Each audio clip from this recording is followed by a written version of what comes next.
All right, on to Privacy Watch now. And a shocking new report is revealing that the information you give the Department of Motor Vehicles may not be as secure as you think. According to a report from Vice's Motherboard, DMVs are making millions of dollars selling drivers' personal information. The Vice investigation also claims that access to DMV data, including names, addresses, and other personal information, have been abused. Now some senators and privacy experts are calling for a change. So Joseph Cox is the author of that article, as well as a senior staff writer for Vice's Motherboard. So Joseph, I don't think people needed another reason to dislike the DMV, but you gave them one.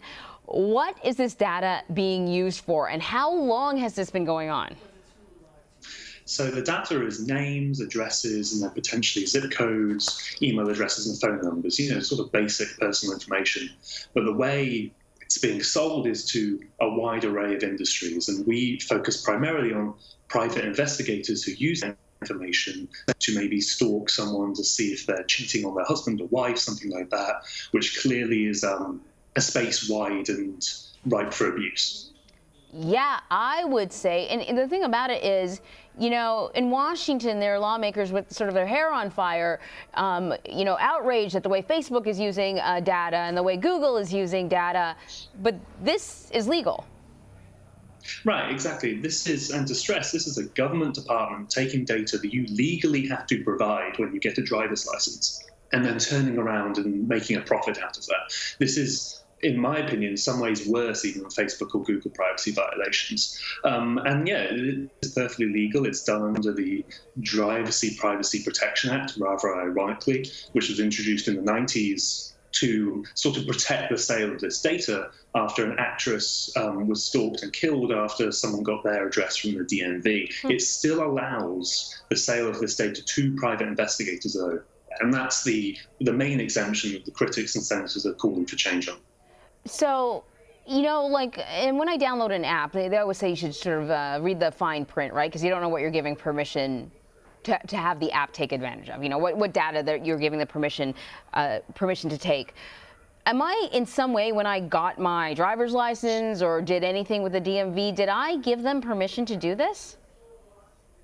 So the DMVs I spoke to, they say that, hey, we inform drivers that we're going to potentially sell this data. Specifically, the Wisconsin DMV, for instance, was pretty strong on this point. And if you do go through the fine print, there will be something about how they may use it for commercial purposes. But that's not really informed consent. I'm sure the vast majority of people who go to the DMV are not aware of this practice. So clearly there's something going wrong in that informing the driver's process. So apparently millions of dollars are being raked in, right? What is this money being used for? The documents we obtained didn't specifically say what the money was subsequently being used for, but they did say that it's very explicitly to generate revenue. This is a way for the DMV to make a profit, to make money. This isn't something, just to keep it going. In one of the documents, it was a contract with Experian, I believe, of course, the credit bureau. It says it's a revenue-generating contract. And then Wisconsin is making $17 million a year. Rhode Island made $300,000 a year. And then even Florida went up to $71 million for a single year for selling this information. They're making a lot of money off this data. I'd say. So how are the various DMVs responding to this report?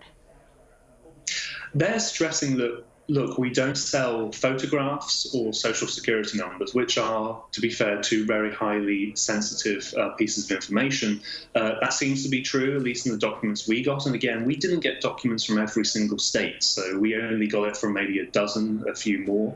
There are still lots of states where we're not sure exactly of the parameters of this selling, but they stand by the practice. And of course, I'm not surprised when states are making millions or tens of millions of dollars of this data. They're not going to give that up easily. Yeah, I bet. Is there anything we can do about it at all as, somebody who's got a driver's license and has no choice but to use the DMV? It really varies from state to state. In Florida, for instance, you cannot opt out. This data is going to be taken from you, and it is going to be sold if you use the DMV in any capacity.